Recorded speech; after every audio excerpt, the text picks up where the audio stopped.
안녕하세요. 에어라낙입니다. 1월 14일 저녁 6시 33분 한경면 고산리에 와서 합창연습 루아흐 합창연습 마치고 오늘 총회를 했거든요.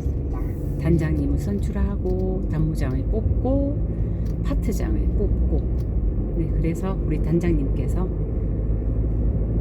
통이 아주 크신 분이에요. 그리고 밥을 사시기를 굉장히 즐기시는 넉넉하신 분이죠.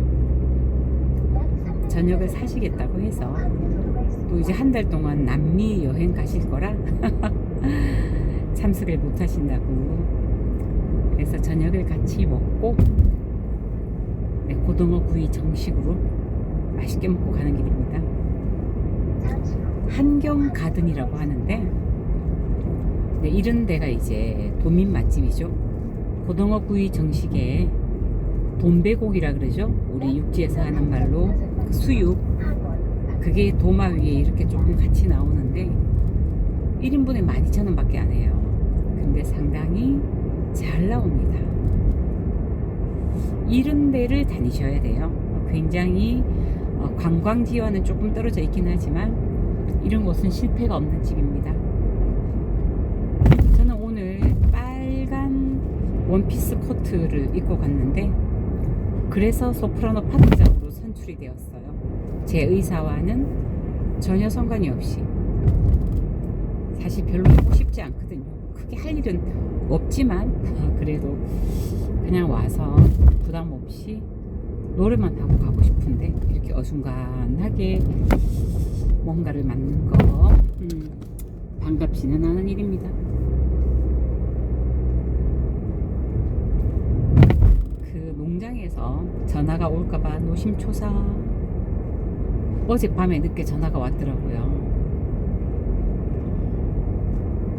내일 일을 하러 와줄 수 있냐고. 내일이라 그러면 일요일이잖아요. 저는 정말 주일은 아주 직계가족 조상난 것 말고는 교회를 가야만 되는 상황인 사람이거든요. 그런데 안 된다고 했더니 너무 간곡히 부탁을 하시는 거예요. 그래서 내가 사장님 죄송해요. 저는 정말 주일날은 안 돼요. 그러니까 오후에라도 안 되네요. 그래서 저는 주일날 아침에 교회 갔다가 오후 6시 30분이 되어야 일이 끝납니다. 이랬더니 그럼 그때라도 와달라는 거예요. 세상에 얼마나 일이 많으면. 그래서 제가 일단 그러면 그때 마치고 제가 전화를 드릴 테니 그때도 일손이 필요하면 제가 가겠습니다 라고 말씀드리고 제가 이제 옷을 챙겨왔어요. 뭐 빨간 원피스 코트를 입고 빼딱구두를 신고 일을 할 수는 없잖아요. 근데 다행히 오늘은 안 해도 되고 대신 내일 와달라고 하더라고요. 제가 내일 다행히 감사하게도 다른 일정이 하나 있고 우리 또 호두를 진료도 받고 약도 받아와야 돼서 내일은 꼭 제가 시내를 나가야만 되는 상황이거든요. 물론 남편이 상황이 되면 남편이 갈 수도 있어요. 그리고 제가 이제 비로소 후유증이 좀 끝이 난 것 같아요.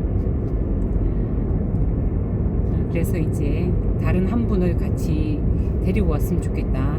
그래서 제가 이번에 이제 레드향 딴 언니를 같이 데리고 가겠다 했더니 그분은 이제 박스 접는 속도가 안 나올 거니까 아마 저울을 맡길 모양이에요. 근데 제가 볼 때 이 언니 박스 접는 거를 잘 알아요. 왜냐하면 자기 친정오빠가 옛날에 박스 공장을 해가지고 온 식구가 그 일을 해서 박스 접는 일을 내가 한다고 하니까 함부로 하지 마라, 골병 든다고 막 그럴 정도로 이 언니가 박스에 대해서 잘 알더라고요. 일을 잘할 거예요. 이 언니가 사실 나이는 조금 있지만 같이 일을 해보니 상당히 일을 잘하고 눈치가 빨라요. 센스가 있는 거죠. 그래서 제가 같이 가겠다 했더니 나이가 몇 살이에요? 숫자는 보실 수 있냐고. 아마 이제 저울의 숫자가 눈 시력과 관련된 이야기겠죠. 숫자를 아냐 모르냐가 아니고. 그래서 내가 그것도 보일 줄 알고 아마 일을 가리키면 굉장히 빨리 센스 있게 잘 할 거다. 이렇게 해서 이제 같이 가기로 하고, 건이는 아마 하루 종일. 저는 일단 1시까지 하고 나오는 걸로 얘기를 하고는 갑니다. 그러나 이제 만약에 남편이 우리 호두를 데리고 병원을 갈 수 있다거나 저 대신 다른 그 이후의 일을 조금 도와줄 수 있다면 제가 뭐 하루 종일 하고 올 수도 있는 상황이고, 근데 그거는 조금 봐야 될 것 같아요. 남편도 내일 일이 잡혀 있어서. 지금은 깜깜해서 좀 안타까운데요. 아까 연습 마치고 5시 반쯤에 식당으로 들어가는데 그 주변에 허다한 밭에 유채 꽃밭은 아니었지만 유채가 곳곳에 피어 있었어요. 밭에 왜 듬성듬성 한 줄로 쫙 피어 있고 이랬었는데, 이 동네가 바람이 굉장히 많은 동네거든요. 제 감성이 오랜만에 폭발을 하는 거예요. 바람은 불어오나 바람이 매섭거나 차지는 않고, 우리 집 쪽보다 바닷바람이어서 약간의 바다 느낌은 있지만 바람 속에 좀 서 있어도 괜찮을 것 같은 기온과 바람의 느낌, 바람결이었어요. 그런데 그 초록밭에 유채꽃이 이렇게 키가 자라서 노랗게 흔들리는 걸 보니까 갑자기 이 감정을 주체할 수가 없는 거예요. 이럴 때는 글을 써야 되거든요. 앉아서 뭐라도 찍으면 글이 나온단 말이에요. 진짜 오랜만에 느끼는 그런 감정이었어요. 제가 어머나 이건가? 길이? 바람을 굉장히 좋아하거든요. 제 감성의 80%는 바람에서 와요. 그 바람이 막 불어올 때 그 느껴지는 그 감정의 소용돌이가 굉장히 좋기도 하고 어떨 때는 버겁기도 해요. 버거워서 주체가 안 될 때도 있어요. 그런데 제가 요즘에 감정이 메말랐나 봐요. 바람을 정말 오랜만에 맞는 느낌? 아마 감성이 메마른 이유 중에 하나는 글을 쓰지 않고 말로만 떠들기 때문인 것 같아요. 그리고 이렇게 말을 하지 않을 때는 카카오 스토리를 일주일에 2번 정도 썼거든요. 이번에 하나 쓴 게 한 달 만인가? 그렇게 안 쓴 것 같아요. 근데 여기는 어디지? 처음 오는 길 같은데 밤이라서 늘 다니는 길인가? 알 수가 없네요.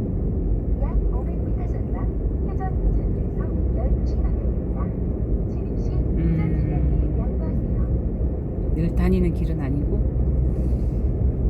밤이니까 사실 아는 길을 가도 잘 몰라요.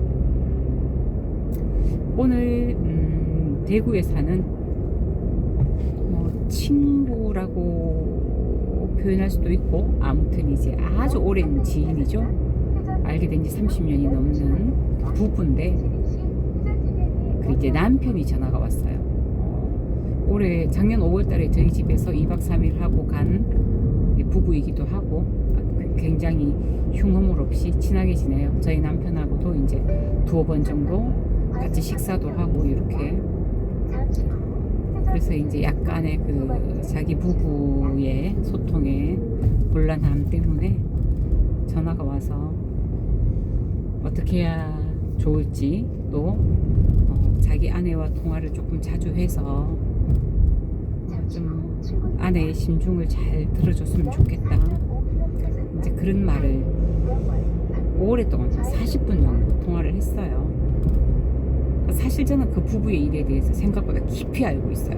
그 와이프와 굉장히 깊이 얘기를 했거든요. 하지만 제가 다 그걸 알고 있다고 말할 수는 없으니까 대충의 언질만 했습니다. 당신의 와이프는 당신이 우리 와이프가 나한테 대해서 이만큼 알고 있겠지라고 생각하는 것보다 더 많이 알고 있다. 그래서 그런 일로 상처가 다시 돋아나올 때는 내가 정말 당신한테 당신이 그런 상처를 받게 해서 미안하다. 그리고 그 상처 때문에 당신이 이렇게 힘들고 고통스러워하는 거 보니 내가 정말 마음이 아프다. 본인이 나한테 그런 말을 했거든요. 자기 와이프와 이야기를 하다 보면 정말 그렇다고 말을 했어요. 그래서 내가 그걸 와이프한테 그렇게 직접적으로 표현을 한 적이 있냐라고 했더니 안 했다더라고요. 아니 그걸 나한테 하지 말고 와이프한테 하라고. 그 진심이 전해져야 와이프의 오래된 상처가 단시간에 아물지도 않을지라도 딱지가 생길 수 있다고. 그래서 그냥 흉터만으로 남을 수 있는데 지금은 계속 염증이 올라오고 있는 상태니까 아내의 마음을 헤아려주고 본인이 진심을 다해서, 여자들은 정말 귀신 같으니까 정말 진심을 다해서 미안하다고 얘기를 해라. 그랬더니 그걸 해봐야겠네. 그렇게 이제 이야기를 하고 마무리를 했는데 제가 합창 연습 중에 또 전화가 왔더라고요. 그래서 내가 합창 연습 중이라 6시 반 이후에 연락을 하겠다 하고 조금 전에 전화를 했더니 또 본인이 바빠서 다시 연락하겠다 하고 끊었습니다. 그래서 한번 내가 제주도에 오라고 했더니 그래 우리 부부가 있을 때 자기 부부도 같이 와서 같이 얘기를 좀 풀고 싶다는 거예요. 그래서 내가 언제든지 오시라고, 언제든지 환영한다고. 네. 나이가 들어서 이제는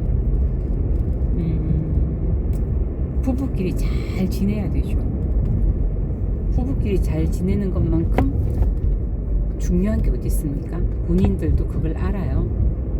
그래서 이제 아내는 그렇게 지내고 싶어 하고 남편 또한 마음속에 그런 것은 있기는 하나 서로의 묵은 상처 때문에 어떠한 얘기를 꺼내면 그 감정의 주체가 안 돼서 싸움으로밖에 안 되고 니 탓, 내 탓 계속 그렇게 되는 거죠. 참 세상에서 가장 소통하기 어려운 사람이 부부입니다. 옆집 여자하고는 소통 잘해요. 같은 단체에서 만난 다른 남성하고는 소통이 잘 돼요. 왜냐하면 둘이 묵은 상처가 없잖아요. 그런데 바로 내 옆에 있는 남편과는 30년 된 묵은 상처가 있잖아요. 그러니까 얼마나 힘이 들겠어요. 그거를 풀어가는 데는 정말 감정과 나를 분리하는 것, 그리고 정말 내가 이 관계를 개선해 보겠다라고 최선을 다하고 진심을 다하는 것. 눈으로 보이는 아웅이 아니라 정말 진실. 저는 사실 그 남편한테 그렇게 말을 해주고 싶었어요. 여기에 당신의 진심이 몇 프로이냐? 보여주기 위한 진심이 아니라 당신 양심이 느끼는 진심은 몇 프로인가? 그거 진짜 중요하거든요. 아내도 참 좋은 사람이고 남편도 객관적으로 봤을 때 굉장히 좋은 사람이에요. 일단 둘 다 외모가 출중해요. 굉장히 이성적이고 반듯하고 합리적이고 다른 사람에게 피해 주려고 하지 않고 성품도 괜찮습니다. 그러나 부부간에는 또 그렇지 않죠. 네, 그게 정말 숙제인 것 같아요. 모든 부부간에요.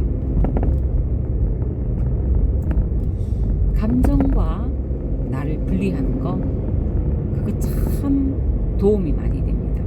가령 내가 남편과 언쟁이 조금 벌어질 것 같아요. 그러면 내가 화났네 라고 인지하는 게 아니라 내 감정이 지금 화를 내고 있구나. 나는 괜찮아요. 이렇게 생각을 딱 한번 해보는 것만으로도 굉장히 마음이 그 요동이 가라앉습니다. 내 감정이 짜증을 내고 있구나. 내 감정이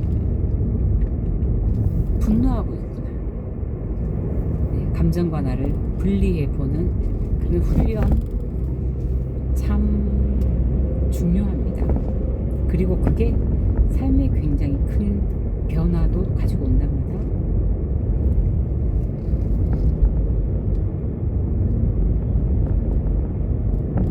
저는 얼마 전에 남편과 이야기하다가 조금 서운한 소리를 들었어요. 그래서 뭐 건성을 높이거나 그렇지는 않고 상당히 내가 마음이 불편하다. 지금은 거기에 대해서 더 이상 이야기하고 싶지 않다. 내가 마음을 조금 추스리고 내 감정이 잘 숙성되면 그때 다시 이 일에 대해서 이야기하자. 이렇게 하고 정리를 했습니다. 그래서 남편도 거기에 수긍하고 내 감정이 잘 숙성되기를 기다리고 있고요. 네, 이미 내 감정은 뭐 이제 숙성이고 뭐고 그 일에서 벗어났어요. 그렇게 말하는 순간 벗어나는 거죠. 거기에 얽매이지 않고.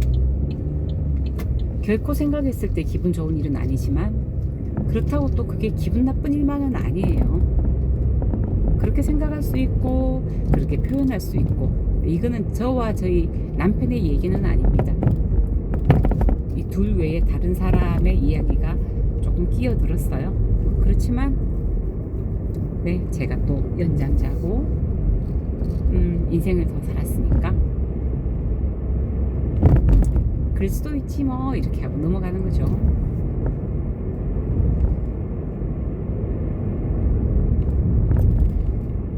제주의 아름다운 풍경을 보여드렸으면 좋겠는데 깜깜한 이 밤의 풍경을 보여드려서 조금 죄송스럽습니다. 아까 사실 그 바람, 그 나지막한 돌담에 쌓인 밭에 갸냘프게 피어있는 초록 잎사귀 위에 맑게 노란 유채꽃, 그 그림 정말 감성 돋았거든요. 그거 영상 찍고 싶었는데 바로 식당 코앞에 내려서 다 같이 단체로 들어가는 자리라 그렇게 하지 못해서 정말 진심으로 아쉬워요. 그렇게 또 할 수 있는 날이 곧 오겠죠. 제주도에는 유채꽃이 상당히 많으니까요. 유채꽃이 많을 때는 이렇게 길거리에도 유채꽃이 피어 있는데 그 싱그러움은 정말 표현 못해요. 그냥 아스팔트 도로 옆에 초록색 갸냘픈 꽃 위에, 아니 그 줄기 위에 깨끗한 노란색. 요번 봄에는 유채꽃 많이 찍어서 올려볼게요. 저는 이제 오늘 주일 하루의 일과를 잘 마무리하고 집으로 돌아가는 길입니다. 가서 호두 목욕시켜야 해요. 아까 남편이 호두를 산책시켜줬거든요. 내일 또 진료받으러 가야 되니까 깨끗하게 씻겨서 최대한 아프니까 정말 아예 모양새가 말이 아니라 마음이 무겁습니다. 네, 내일부터는 한 주의 시작이 몇 시간 후면 시작되겠네요. 한 주 마무리 일요일 저녁 잘 하시고요. 오늘 저녁에 꿀잠 주무세요. 하루 일과를 마무리하며 애월 안악이었습니다.